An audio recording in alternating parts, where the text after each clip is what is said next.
دین اسلام کی جتنی بھی تعلیمات ہیں فطرت انسانی کے عین مطابق ہیں۔ اللہ تعالیٰ نے جس طرح کا انسان کو بنایا ہے اور جن چیزوں کی اسے ضرورت ہے انہی چیزوں کی تعلیمات کا نام دین اسلام ہے۔ جب ہم دین سے ہٹ کر کوئی کام کرتے ہیں تو اس کا معنی یہ ہوتا ہے کہ ہماری جو ذاتی اپنی فطرت ہے، جو ہمارے جبلی تقاضے ہیں، فطری تقاضے ہیں، ہم ان تقاضوں کی مخالفت کرتے ہیں۔ دین بالکل انسان کی فطرت کے مطابق اسے احکامات دیتا ہے۔ ہماری دینی تعلیمات کا جو بنیادی نقطہ ہے کتاب و سنت میں وہ یہ ہے کہ ہم امت وسط ہیں، ہم درمیانی امت ہیں، افراط و تفریط سے پاک، شدت سے، غلو سے، تنگ نظری سے، ان چیزوں سے پاک، درمیانی اور معتدل امت وسط۔ افراط و تفریط سے پاک ہونا یہ اس امت کی خوبصورتی ہے، نہ اس طرف زیادہ جھکا جائے نہ اس طرف زیادہ جھکا جائے، بلکہ دین کا حسن یہ ہے کہ انسان معتدل زندگی گزارے۔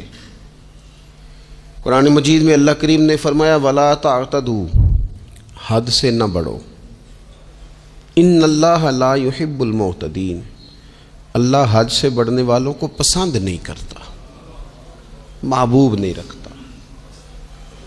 اللہ تبارک و تعالی ان لوگوں کو پسند نہیں فرماتا جو اعتدال کا رستہ چھوڑ جاتے ہیں۔ بعض لوگوں کی یہ طبیعت ہوتی ہے کہ وہ اپنی مزاج کے لحاظ سے ہی کبھی اس پلڑے میں جھک جاتے ہیں، کبھی اس پلڑے میں جھک جاتے ہیں۔ کسی سے دوستی ہوئی تو پھر اس قدر زیادہ ہوئی کہ غلو کا شکار ہو گئے، جان بھی حاضر، مال بھی حاضر، سارا کچھ ہی تو ہے، گھر کی باتیں بھی بتا لی، باہر کی بھی بتا لی، کاروبار کی بھی بتا لی، سب اسی کے نام کر دیا۔ لیکن جب اس شخص کے ساتھ اختلاف ہوا تو پھر دوست تو دور کی بات، اسے انسان ماننے سے بھی معاذ اللہ انکاری ہو گئے۔ تو یہ شدت ہے، یہ تناؤ ہے مزاج کا، اس سے انسان کا اخلاقی حسن ضائع ہوتا ہے، اس سے جو انسان کی انسانی خوبصورتی ہے وہ چلی جاتی ہے۔ وہ کسی نے کہا تھا کہ تعلقات جب حد سے گزر جائیں تو غم ملتے ہیں، اس لیے ہم ہر شخص سے کم ملتے ہیں۔ ہم کوشش کرتے ہیں کہ معتدل رہیں، زیادہ آگے بڑھنا ہی نہ پڑے۔ نبی پاک صلی اللہ تعالیٰ علیہ وآلہ وسلم نے ہمیں معتدل دین دیا ہے، اعتدال والا، درمیانہ، اور فرمایا بہترین رستہ درمیانہ رستہ ہے۔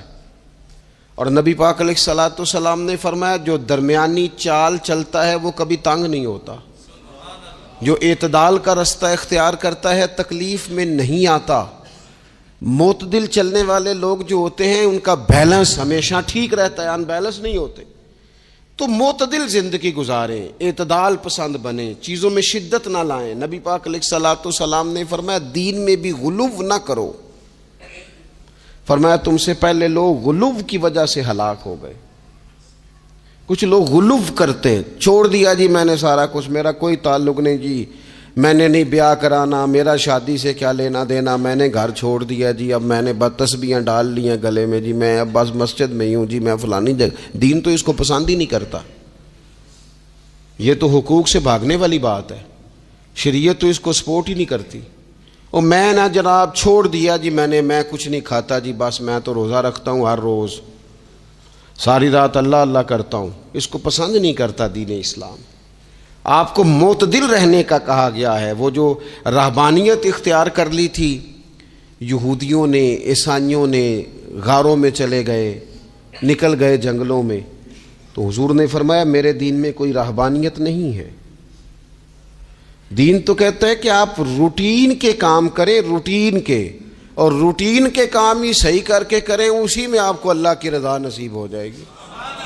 لیکن حضور نے فرمایا جو محنت کر کے روزی کمانے والا اللہ کا دوست ہے، سچا تاجر جو ہوگا اسے اللہ قیامت کے دن نبیوں کے ساتھ جگہ عطا فرمائے گا۔ تو نبی پاک علیہ الصلوۃ والسلام نے تو سپورٹ کر دی، فرمایا جو تو کام کر رہا ہے یہی کرتے کرتے تجھے اللہ کا قرب نصیب ہو جائے، اسی کو صحیح کر کے کر۔ یہ جو غلو ہے، یہ جو شدت پسندی ہے، اسے منع کیا۔ نبی پاک علیہ الصلوۃ والسلام کے گھر میں 3 صحابہ کرام علیہم رضوان تشریف لے گئے۔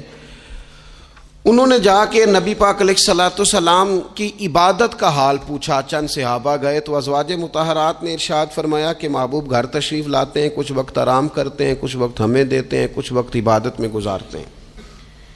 اب وہ تو گئے تھے جا کے یہ معلومات کریں گے اوہو کہ سرور کائنات تو ساری رات اپنے رب کو یاد کرتے ہیں۔ ہمارے ہاں بھی لوگ پیری مریدی کے سلسلے میں جب کہیں جاتے ہیں تو ان کا خیال ہوتا ہے کہ جو پیر صاحب ہوتے ہیں نا جی، نہ وہ روٹی کھائیں، نہ ان کے ہاتھ میں موبائل نظر آئے، نہ وہ ہنسیں، نہ انہوں نے اچھے کپڑے پہنے ہوئے ہوں، بالکل ایک فقیر آدمی، اور جب بھی ہم جائیں نا وہ تھوڑی، اور لوگ کرتے بھی ہیں یہ کام اللہ ماشاء اللہ، لوگوں کو دکھانے کے لیے وقتی طور پر بعض جگہوں پہ یہ سلسلہ ہوتا بھی ہے، لیکن یہ وہ نارمل زندگی نہیں جو ہمیں رسول پاک نے سکھائی ہے، یہ وہ دین نہیں کہ آپ بالکل کٹ گئے اور آپ حیرت انگیز بات کر رہے ہیں اور آپ جناب بالکل دنیا کا آپ سے کوئی تعلق ہی نہیں ہے۔ یہ تو رہبانیت ہے اور اسلام اس کو قبول نہیں کرتا۔ وہ صحابہ کرام علیہم رضوان نے نبی پاک علیہ السلام کے احوال شریفہ سنے تو وہ کہنے لگے کہ نبی پاک کے صدقے تو اللہ اگلے پچھلوں کو معاف کرے گا، حضور تو محبوب ہیں۔ یہ سن کے اب انہوں نے اپنے دل میں جو ارادہ کیا، کہنے لگے محبوب تو وراء الورا ہیں، لیکن ہم چونکہ گناہگار لوگ ہیں، عام آدمی ہیں، ہم اس طرح کریں گے کہ ہم ساری رات اللہ کی عبادت کریں گے۔ حضور تو محبوب ہے نا، چلو کچھ دیر آرام بھی کرتے ہیں، ہم ساری رات عبادت کریں۔ ایک نے کہا کہ بھائی میں تو ہر روز روزہ رکھا کروں گا نفلی۔ تیسرے نے کہا میں شادی نہیں کروں گا، میں ایسے ہی وقت گزاروں گا، تجرد کی زندگی گزاروں گا۔ رسول پاک علیہ السلام کو جب اس بات کی خبر پہنچی تو پتہ حضور نے تبصرہ کیا کیا، قربان جائیں، کیا انداز ہے گفتگو کا۔ محبوب فرمانے لگے یہ میں نے کیا سنا ہے کہ میں شادی نہیں کروں گا اور میں ہر روز روزہ رکھوں گا اور میں ساری رات ہی نفل پڑھوں گا، آرام ہی نہیں کروں گا۔ محبوب فرمانے لگے میں تم سب سے زیادہ اللہ کو جانتا ہوں اور میں تم سب سے زیادہ رب سے ڈرتا ہوں۔ حضور فرمانے لگے میں نے تو شادیاں بھی کی ہیں، میرے تو بچے بھی ہیں۔ حضور فرمانے لگے میں تو روزہ بھی رکھتا ہوں اور میں تو نفلی روزے چھوڑتا بھی ہوں۔ محبوب کریم علیہ الصلوۃ والسلام فرمانے لگے میں تو رات کو عبادت بھی کرتا ہوں اور آرام بھی کرتا ہوں۔ اللہ کے رسول صلی اللہ تعالی علیہ وسلم ارشاد فرماتے فرماتے بات کہاں تک لے گئے؟ حضور فرمانے لگے اپنے یہ سارے طریقے، اپنی یہ سنت حضور بیان کر کے کہنے لگے سن لو بھائی، جس نے میری سنت سے منہ موڑا اس کا مجھ سے تعلق ہی کوئی نہیں، میرے طریقے پہ چلو۔ جو میں تمہارے لیے اسوہ چھوڑ کے جا رہا ہوں اس اسوے کو اپناؤ، اس طریقہ مبارکہ پر عمل کرو، اعتدال نہ چھوڑے کبھی بھی۔ غیر معتدل ہو جاتے ہیں لوگ، میں نے دیکھا ہے کہ وہ نا جب بندہ غیر معتدل ہو جاتا ہے تو چیزوں کا حسن ختم ہوتا ہے، اس کا وقار اٹھ جاتا ہے، اس میں تازگی نہیں رہتی، اس کے اندر وہ کیفیت نہیں رہتی۔ یہ دین کی بات ہے نا، تبلیغ ہے، یہ بھی حد سے زیادہ نہیں کرنی چاہیے۔ حضرت عبداللہ ابن مسعود رضی اللہ تعالیٰ عنہ سے لوگوں نے کہا تھا ہمارا دل کرتا ہے آپ روز واز کریں، روز تقریر کریں، ہم روز سنیں، تو آپ فرمانے لگے نہیں، ہفتے میں 3 دن بات کروں گا۔ اتنی بات کریں گے جو معتدل رہے، جو حد سے زیادہ نہ بڑھے۔ وہ ہمارے ہاں رواج ہے نا 2.5 گھنٹے کی تقریر کا، 3 گھنٹے کی تقریر کا، 4 گھنٹے کی تقریر کا۔ تو ہم سے لوگ کئی دفعہ کہتے ہیں اسی تے جے گل سمجھن لگے سا تسی ختم کر دیتی۔ تو میں نے کہا آپ شروع لیٹ ہوئے ہیں نا، ہم اللہ کے فضل سے پہلی بات سے شروع ہو گئے تھے، ہم نے وہ آدھا گھنٹہ تمہید پہ نہیں نہ لگایا۔ تجاوز نہ کریں چیزوں سے، اعتدال میں رہیں۔ دیکھیے اسلام ہمیں یہ کہتا ہے کہ تم کھانا کھاؤ، کلو وشربو، کھاؤ بھی پیو بھی، تمام جائز چیزیں کھانے کی اجازت ہے، لیکن نبی پاک علیہ السلام نے فرمایا کمر سیدھی رکھنے کے لیے کھاؤ، اور جب تمہارا بڑا جی چاہے نا پیٹ بھر کے کھانے کو تو کریم فرمانے لگے پھر بھی 3 حصے کرو کھانے کے، ایک حصے میں ہوا ہو، ایک میں پانی ہو اور ایک میں خوراک ہو، پھر بھی پیٹ بھر کے نہ کھاؤ، بلکہ اللہ کے رسول صلی اللہ تعالیٰ علیہ وسلم فرمانے لگے کسی نے اتنا برا برتن بھرا ہی نہیں جتنا کسی نے اپنے پیٹ کو بھرا ہے۔ سب سے برا برتن تم نے بھرا۔ زیادہ کھائیں گے خواہشات زیادہ پیدا ہوں گی، زیادہ کھائیں گے نیند زیادہ آئے گی، زیادہ کھائیں گے غفلت زیادہ طاری ہوگی۔ لیکن کچھ لوگوں کا مقصد زندگی کھانا ہے، صبح کی پلاننگ الگ ہے، دوپہر کی الگ ہے، شام کی الگ ہے۔ آپ حیران رہیں گے کہ آپ اس ملک میں رہتے ہیں جس میں سب سے بہترین بزنس ہوٹل چلانے کا بزنس ہے۔ کھانے پینے کا کام کرو، یہ بھی بنا لو، یہ بھی بنا لو، اچھا بھلا کھا پی کے اس کے بعد فاسٹ فوڈ کا آرڈر دے دیا جاتا ہے۔ اور کھانے کے بعد کتنی ساری چیزیں، اب تو یہ میں کچھ عرصے سے دیکھ رہا ہوں، اچھا بھلا کھانا کھاتے ہیں، اس کے بعد چائے کے ساتھ بسکٹ آ جاتے ہیں۔ میرا ایک غریب گھر سے تعلق ہے، ہم تو اس وقت چائے کے ساتھ بسکٹ کھاتے تھے، رس کھاتے تھے جب روٹی کوئی نہیں ہوتی تھی، یا روٹی کھانے کا پروگرام نہیں ہوتا تھا، کوئی پرہیز چلتی تھی۔ لیکن اب وہ لوازمات چائے کے ساتھ، اب تو لوگ چائے کا، اب جی آپ کا کھانا نہیں پکانا، چائے پکانی ہے تو چلو ٹھیک ہے، چائے پک گئی، اب وہ چائے پک رہی ہے، اس کے ساتھ جناب بھنا ہوا گوشت پڑا ہے، اس کے ساتھ پیزا آ گیا ہے، اس کے ساتھ فلانی چیز آ گئی، یہ کیا ہے جی؟ اچھا پھر وہ خواہش بھی ہوتی ہے بعض میزبانوں کی کہ اب یہ تعریف بھی کریں، وہ سارا کچھ رکھ کے تو ساتھ یہ بھی کہہ رہے ہوتے ہیں تو چونکہ روٹی ڈاک چھڑی سی، لہذا پھر ہم نے نا یہ سارا کچھ کیا ہے۔ یعنی وہ کہہ رہے ہوتے ہیں کہ مہمان اب یہ کہے کہ او ہو آپ نے تو بڑا تکلف کر دیا ہے، اس کی کیا ضرورت تھی۔ تو کئی مہمان میری طرح کے بڑے پکے ہوتے ہیں، جو روز کے مہمان ہوتے ہیں نا بڑے پکے ہوتے ہیں، وہ تعریف شریف کوئی نہیں کرتے، وہ صاف ہی بات کرتے ہیں کہ تسی ایک شے رکھ دے تے اسی بھی چج نال کھا لیندے۔ اب تو یہ چکھنے چکھانے کا ہی ماحول ہے، کوئی ایک رکھتے یا ہماری مرضی کی رکھتے یا پوچھ لیتے کہ اس ٹائم روٹی کھانی ہے تو چلو ہم کھاتے۔ یہ لوازمات ہیں، یہ تکلفات ہیں، اس میں گھر والے بھی تکلیف میں، پیسہ بھی بعضوں کا ضائع۔ آپ کھانے کے لیے زندہ نہ رہیں، زندہ رہنے کے لیے کھانا کھائیں، اپنی طبیعت میں بوجھ نہ بنائیں کسی قسم کا۔ نبی پاک صلی اللہ تعالیٰ علیہ وسلم نے مومن کی شان پتہ کیا بیان کی؟ فرمایا کافر اور منافق 7 آنتوں سے کھاتا ہے اور مومن 1 سے کھاتا ہے۔ اتنا فرق ہے کافر منافق کے کھانے میں اور مسلمان کے کھانے میں۔ 6 گنا کم روٹی کھاتا ہے مسلمان، 6 گنا کم۔ حضرت عمر فاروق ملک کے شام میں حضرت ابو عبیدہ بن جراح سے ملنے کے لیے گئے تو کہنے لگے اتنی دور سے آیا ہوں، سپہ سالار روٹی تو کھلا۔ تو انہوں نے اپنے بیگ سے رات کا خشک ٹکڑا کھانے کا نکالا اور پانی کا پیالہ دے کے کہنے لگے عمر یہ لو کھا لو۔ تو حضرت فاروق اعظم کہنے لگے یہی وہ مزیدار روٹی تھی جس کے لیے میں تیرے پاس آیا تھا، یہی وہ کھانا تھا، میں تلاش کر رہا تھا کہ یہ تمہیں ملے گا۔ کدھر گئے وہ لوگ جو رات کے کھانے میں فریج بھی نہیں ہوتی تھی، رات کے کھانے میں تھوڑا پانی ڈال دیا اماں نے، اس کو 3-4 دفعہ ابال لیا، رات کی روٹیوں میں تھوڑا سا پانی اور تھوڑا سا گھی، پورا گھی نہیں، تھوڑا سا پانی اور تھوڑا سا گھی، اور ساتھ دادی نانی یہ بھی کہہ رہی ہے کہ یہ پانی سے ذرا نرم ہو جائے گی روٹی، اور پھر وہ کھانا کھایا جا رہا ہے۔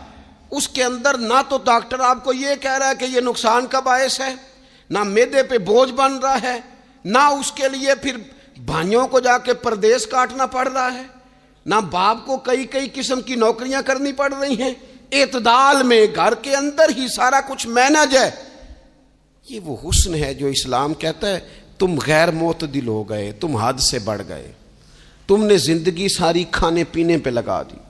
اور بھائی من چاہی نعمتیں تو جنت میں ملیں گی، ہم نے تو مزے کے کھانے وہاں جا کے کھانے، وہاں ملے گا پھل اور وہاں ملے گی نعمتیں جو بار بار ملیں گی، چہرے ایک جیسے ہوں گے پر ذائقہ بڑا منفرد سے منفرد نظر آئے گا۔ تو وہ جو پردہ غیب میں چیزیں تھیں وہ ساری چیزیں لوگ کہتے ہیں آج ہی ہم ساری غیر معتدل نہ بنے، تھوڑی سادگی لائیں، تھوڑا درمیانہ راہ، اسلام اس کو پسند کرتا ہے۔ نبی پاک علیہ السلام کی بارگاہ میں ایک مہمان آیا، ابھی وہ مسلمان نہیں تھا، تو محبوب نے فرمایا ایک بکری کا دودھ دھو کے اسے پلا دو۔ ایک بکری کا دودھ دھویا گیا، پلایا گیا، پھر دوسری کا دودھ دھویا گیا، پلایا گیا، پھر تیسری کا، وہ 7 بکریوں کا دودھ پی گیا۔ صبح اللہ نے توفیق دی اور وہ کلمہ پڑھ گیا۔ اب نبی پاک علیہ السلام نے فرمایا اسے بکری کا دودھ دھو کے پلاؤ. ایک بکری کا دودھ پیا, دوسری کا پی نہ سکا, رات 7 کا پی گیا تھا. تو میرے کریم فرمانے لگے یہ مومن اور کافر کا فرق ہے. جب تک یہ حالت کفر میں تھا 7 بکریوں کا دودھ پی گیا, اب یہ مومن ہوا ہے تو اللہ تبارک و تعالیٰ نے ایک دودھ کے ساتھ ہی اسے سیر فرما دیا ہے. اس کی تشنگی اور بھوک اللہ نے مٹا دی کھانے پینے کے لیے. اور اس کا ذہن بھی نہ بنائیں. میں جانتا ہوں جن گھروں میں بچے اس مزاج کے ہو جاتے ہیں, اس طبیعت کے ہو جاتے ہیں کہ آج یہ کھانا ہے, کل وہ کھانا ہے, پرسوں وہ کھانا ہے, وہ پھر کھانے پینے میں سارا وقت گزرتا ہے. پھر وہاں دیکھا ہے کہ اماں بیچاری باورچی خانے میں ہی رہتی ہے. پھر وہاں صرف ایک ہی سلسلہ ہے کہ کھاؤ کتنا کو کھا سکتے ہو. تو معتدل رہیں. تیسری بات یہ کہ رزق کمانے کے مسئلے میں بھی معتدل رہیں. کاروبار کریں, محنت کریں, منصوبہ بندی کریں, کوشش کریں, لیکن پیسے کمانے کے مسئلے میں ڈپریشن کا شکار نہ ہو.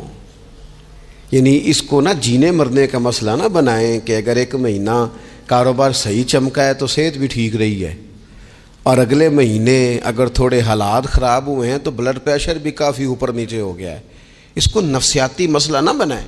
پہلے بھی کئی دفعہ کہہ چکا ہوں, پھر کہتا ہوں, 2-4-5 دوستوں سے پیار ہے تو 2-4 دفعہ انہی دنوں میں نا, سال کے بعد آ کے مجھے کچھ دن آتے ہیں نا کاروبار پہ, انہی دنوں میں آ کے انہوں نے مجھ سے کہا, دور سے آئے, کہا جناب ہم کاروباری بندے, حالات ٹھیک نہیں, کوئی دعا بتائیں.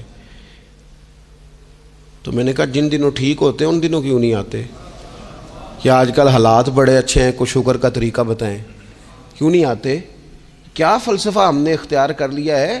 رزق کا وعدہ اللہ کا ہے, اس کو کمانے میں اور پیسے کمانے میں محنت کرنے کا حکم دیا گیا ہے. نبی پاک علیہ الصلوۃ والسلام نے فرمایا جد و جہد کرو, نکلو, اللہ پہ بھروسہ کر کے نکلو. جس طرح وہ پرندوں کو روزی دیتا تمہیں بھی دے گا, لیکن اس میں نفسیاتی مسئلہ نہ بنایا جائے, نفسیاتی نہ بنایا جائے. حضور علیہ الصلوۃ والسلام نے نا ایک جملے کے اندر اس مضمون کو اتنے حسین انداز میں سمیٹا ہے نا کہ مسلمان, یہ ابن ماجہ میں موجود ہے, مسلمان اگر ان 2 جملوں کو کبھی سمجھ جائے نا تو سکون آ جائے زندگی میں, اطمینان نصیب ہو جائے, تیقن کی دولت ملے. حضور فرمانے لگے رزق کمانے کے معاملے میں معتدل رہنا. کوئی بندہ اتنی دیر تک مرے گا نہیں جب تک اس کے حصے کا رزق اسے مل نہ جائے. اتنی دیر تک بندہ دنیا سے نہیں جائے گا, تیرا حصہ تیرے تک پہنچے گا. کبھی بھی بے آبرو ہو کے رزق کمانے کے چکر میں نہ پڑے. کبھی بھی ذہن پہ سوار نہ کر لیں کہ میرا کام نہیں چل رہا. کبھی بھی اس طرح کی طبیعت نہ بنائیں. میں تھوڑی دیر پہلے عرض کر رہا تھا کہ ایک بزرگ نے نا 2 کنجوس لوگوں کو پہلے بلایا, کنجوس آدمی تھے الا ماشاء اللہ. تو ان کے سامنے کھانا رکھا, کھانا بڑا بہترین اعلیٰ کوالٹی کا, لیکن ان سے کہا کہ جناب ہم نے نا ایک سبق لینا ہے آپ سے, تو کھانا تو آپ کو ملے گا اور آپ کی مرضی کا پکایا ہے, پر کھانے کا طریقہ ہمارا ہے. انہوں نے کیا کیا, یہاں سے رکھ کے نا ان کے ہاتھ باندھ دیے. وہ پرانے زمانے میں جو جراح ہوتے تھے بازو ٹوٹ جاتا تھا تو باندھتے تھے نا لکڑیاں رکھ کے, تو لکڑیاں رکھ کے نا ہاتھ باندھ دیے تاکہ یہ جوڑ موڑ نہ سکے. تو یہاں سے ہاتھ باندھ دیے کہ روٹی کھاؤ. کنجوس بندے تھے. اب انہوں نے لقمہ اٹھایا, ہاتھ بندھا ہوا, اور یہاں سے لے جا کے جب منہ میں پھینکا, وہ کپڑے بھی سارے الجھ گئے, حال بھی خراب ہو گیا, پر کھایا انہوں نے مزہ لے کے پورا. وہ بڑی بری حالت ہو گئی. وہ کنجوس تھے دونوں کو دسترخوان پہ روٹی کھائی جا رہی. اب ان دونوں کو سمجھانے کے لیے کہا کہ اب ہم تمہیں 2 اور لوگوں سے بھی ملواتے ہیں. اب 2 وہ بندے بلائے جو دل کے سخی تھے, جو رزق کے معاملے میں اس کا زیادہ حریص نہیں تھے. ان کی بھوک جو تھی وہ کہیں دور تک دکھائی نہیں دے رہی تھی. انہوں نے کہا جناب ادھر آئیں. آپ دونوں بھی, ان کے بھی ہاتھ باندھ دیے گئے. کہا آپ نے روٹی کھانی ہے, آپ نفیس لوگ ہیں, ناراض نہ ہوئیے گا, سخی بندے ہیں, پر کھانا آپ نے کھانا ہے اور ہماری مجبوری ہے, ہم نے آپ کے ہاتھ باندھ کے روٹی دینی ہے آپ کو. وہ 2 بندے بھی آمنے سامنے بٹھا دیے گئے, کھانا چن دیا گیا, ہاتھ یہاں سے باندھ دیے گئے, لیکن وہ سخی تھے.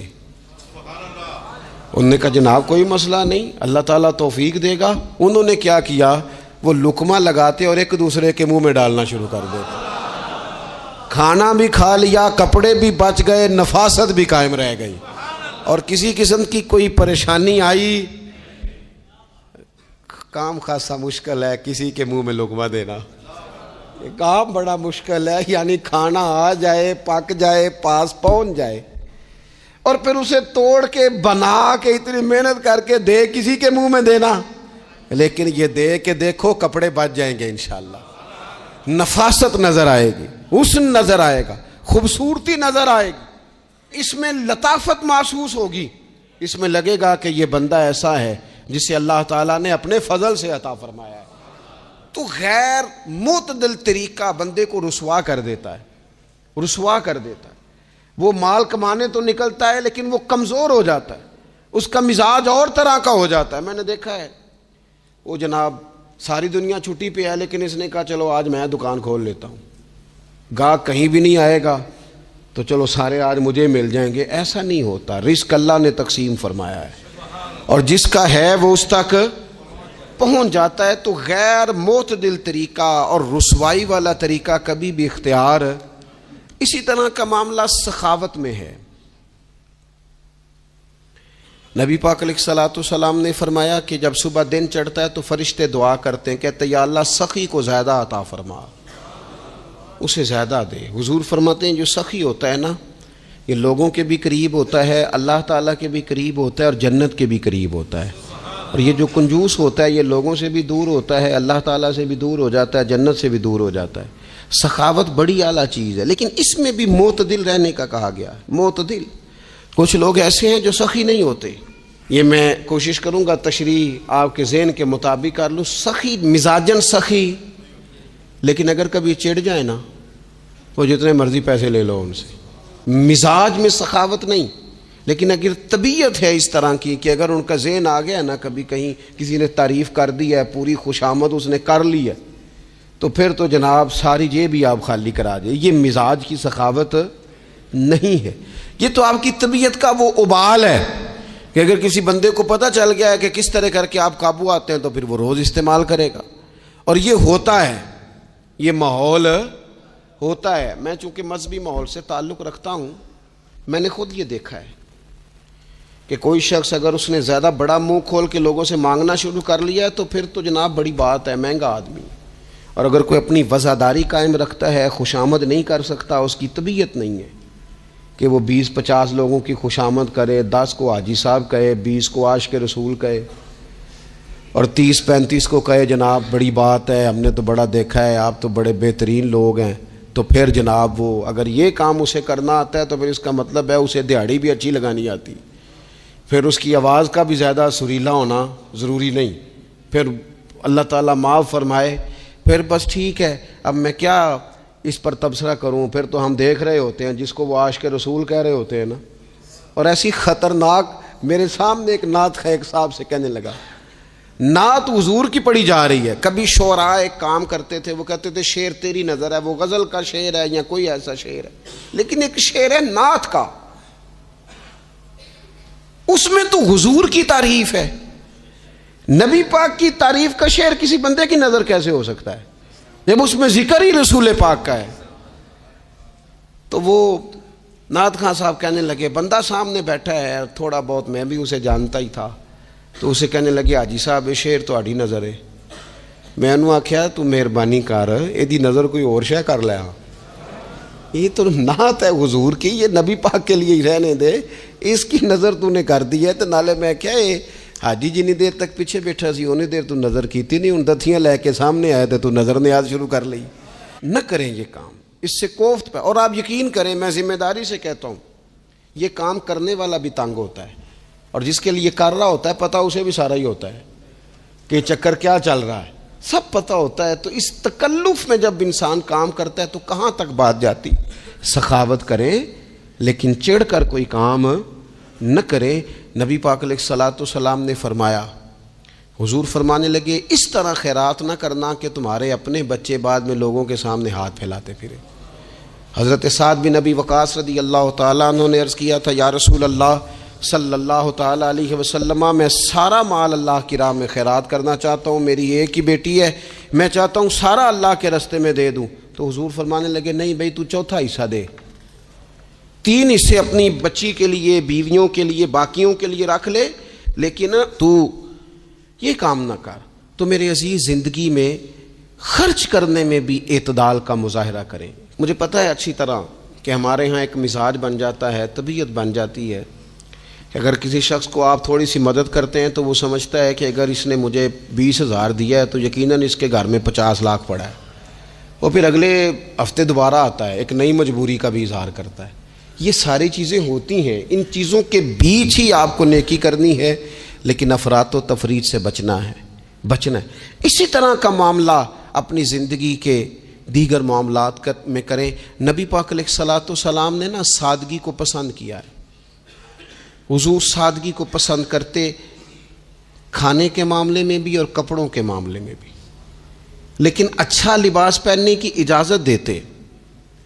حضور علیہ الصلوۃ والسلام نے ایک موقع پر ارشاد فرمایا کہ اگر کسی بندے کے پاس گنجائش ہے تو اسے اجازت ہے کہ 2 جوڑے کپڑوں کے کام کاج کے لیے رکھ لے، 2 جوڑے جمعے کے لیے رکھ لے۔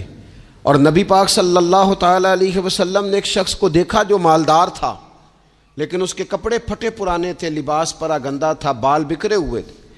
تو اللہ کے محبوب علیہ السلام نے فرمایا تیرے اوپر اللہ کا فضل ہے، اور رب جب فضل کرے تو پھر اللہ فضل دیکھنا پسند بھی فرماتا ہے۔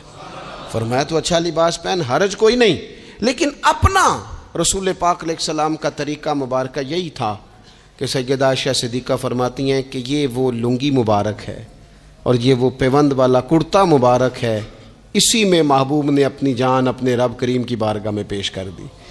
اور فرماتی ہیں کتنے کتنے دن گزرے کہ رسول پاک علیہ الصلوۃ والسلام نے کھانا تناول نہیں فرمایا، کتنے کتنے دن گزرے۔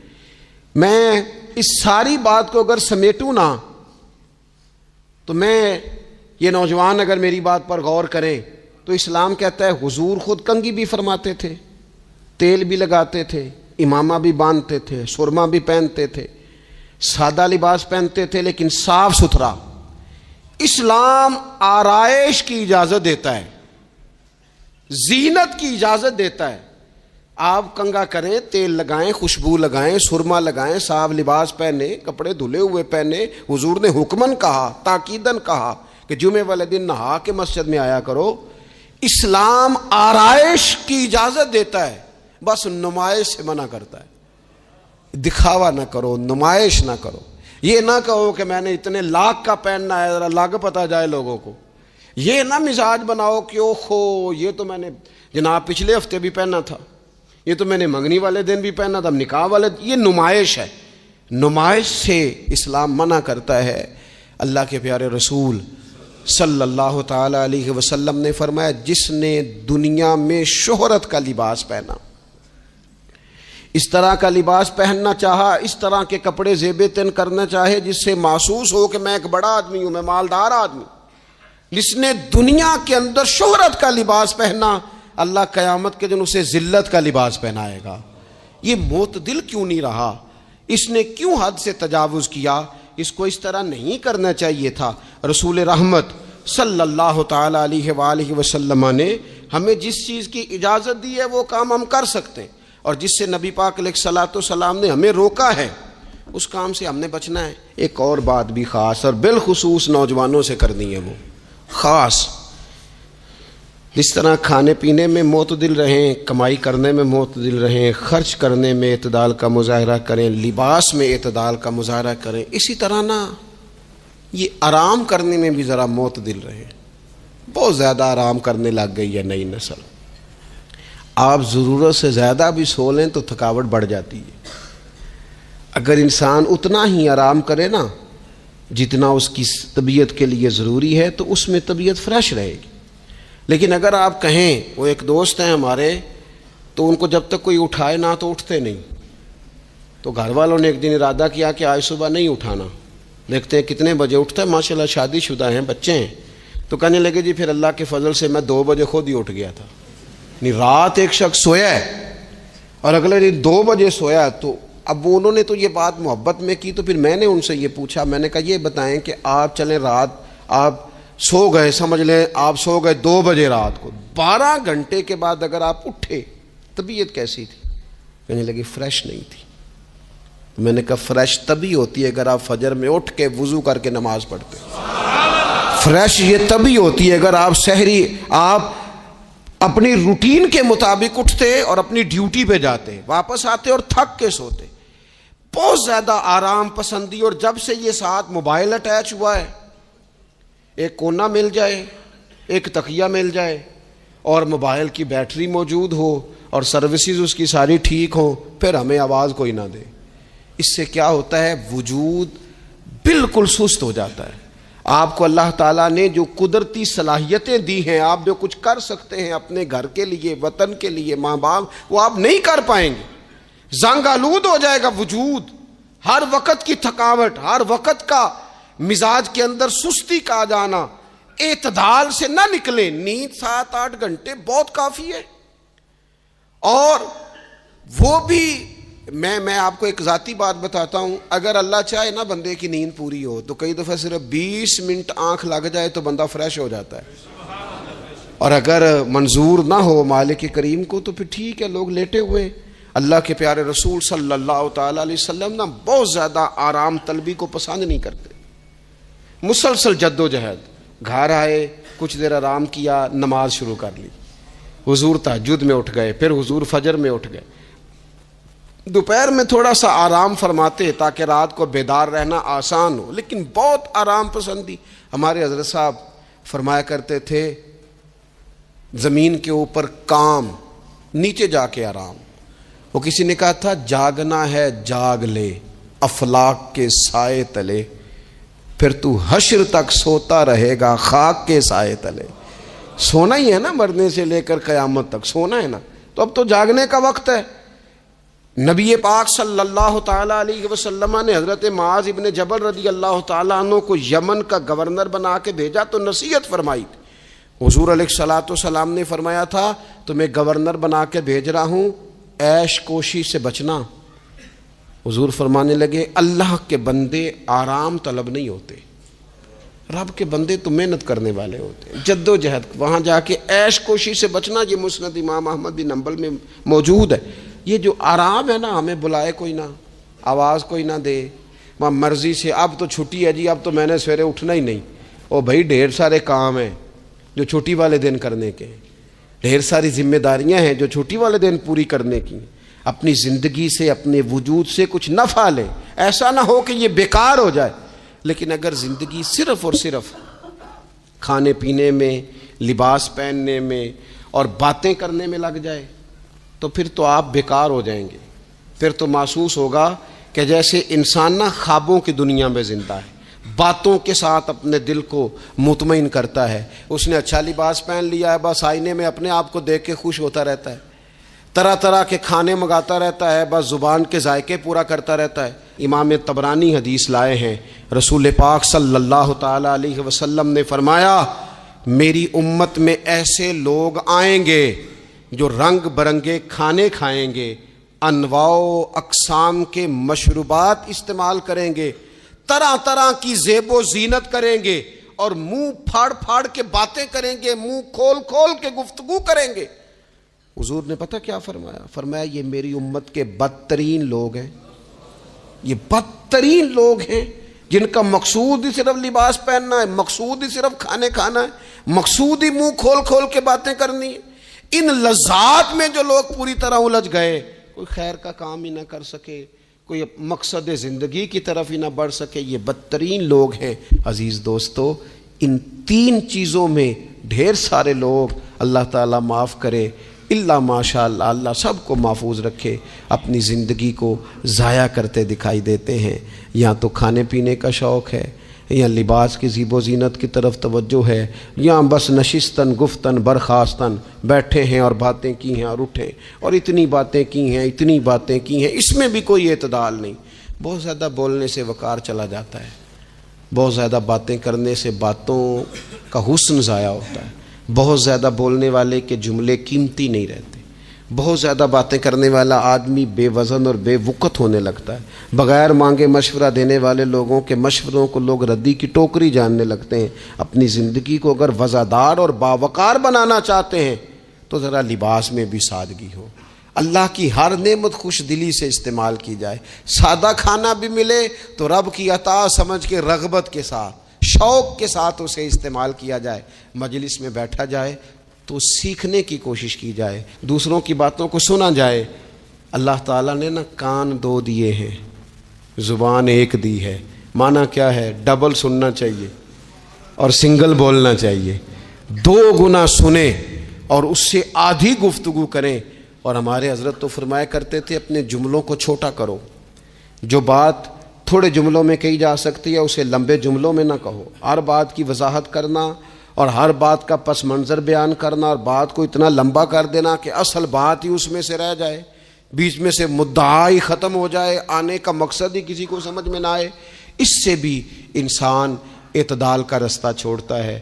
تو فرمایا ولا تعتدوا، حد سے نہ بڑھو، ان اللہ لا يحب المعتدین، اللہ حد سے بڑھنے والوں کو پسند نہیں کرتا۔ اللہ تبارک و تعالی ہمیں دین کا جو حسن ہے اعتدال پہ رہنا، اس پہ ہمیشہ قائم رکھے۔ آخر دعویٰ